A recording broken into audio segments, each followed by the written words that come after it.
Welcome to Girl About the Globe, a podcast for you, the solo female traveller, empowering women to travel solo with maximum adventure, minimum impact.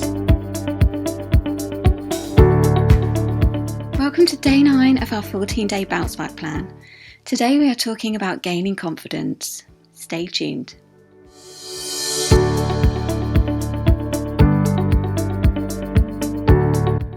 So one of the things that can hold us back from life is lack of self-confidence. It's something that we all face, I think, and being confident doesn't necessarily mean being arrogant or being in your ego. Confidence just means that you feel self-assured about your abilities and about who you are and what you stand for.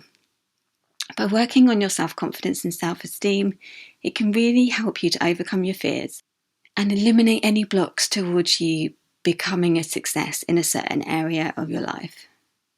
If you're low in self-confidence, it is possible to do things that will change that. Say, for example, if you believe you're not very competent at something, then you can take small steps to become competent at that and feel more confident overall. So here are some tips on how to make yourself feel more self-confident. Even if you just do one of these tips, it is really going to make a difference. So number 1 is take pride in your appearance. Take pride in your appearance, and looking good also helps you to feel good. It doesn't necessarily mean going out there and buying a brand new outfit, but it means just grooming yourself and being confident in the way that you look and how your skin's looking. It will just make you feel so much better. Another one which we've discussed previously in the podcast is to think positive and replace any negative thoughts that we have with positive ones. So for example, if one of your dreams is to run a marathon and the voice in your head is telling you that you can't do it, then challenge that thought. Kill those negative thoughts and learn to be aware of your own self-talk and what your mind is actually telling you. So when you're running, for example, your mind won't be saying, oh, this is too hard, I really want to just go back and watch the TV. Say to yourself, this is hard, but I can do this, and make the commitment to run for another 5 minutes. So just be aware of those thoughts that you're having and turn them into positive ones. You could even say to yourself, come on, I can do this. I've only got 2 miles left. The next one is to act positive. So more than just thinking positive, that you really need to put acting positive into action. So it's the key to developing self-confidence. Talk to people in a positive way. When you speak to them, put some energy into your actions. Speak slowly. A person in authority speaks slowly, which shows confidence. So even if you don't feel very confident, just slow down your speech. Really think about what you're saying to somebody and be present in that moment and speak to them with confidence. Stand tall as well. One trick that I do when I'm travelling solo and I'm not feeling very confident is to change my posture and stand tall and walk as if I know where I'm going. And I think it gives off that air of confidence and positivity, and also it stops me from being a potential victim of a crime because I look so confident. So even if you don't feel confident, the way that you stand and the way that you speak can trick your mind into feeling more confident. Get to know yourself a bit better as well. You can even write in a journal about what thoughts you're having, especially if you're trying to make progress in certain areas of your life and you might be coming up with limitations. So write them down and see if they're real limitations or just ones that you've always told yourself. If your limitation is, I want to be on YouTube, but there's no way I can do that, then it's all about knowledge and it's all about finding out the steps to be able to do it and increasing your competence in that area. So just by being a bit more competent, you will gain the confidence towards a skill that you want to do. If you want to be a writer, for example, you don't have to write a book all at once. You can just sit down and just spend 10 minutes a day just writing, and then it will just make you feel more confident. And if you think, oh, I can't write, then you can say to yourself, actually, I can write and I am writing. I'm writing for 10 minutes every single day.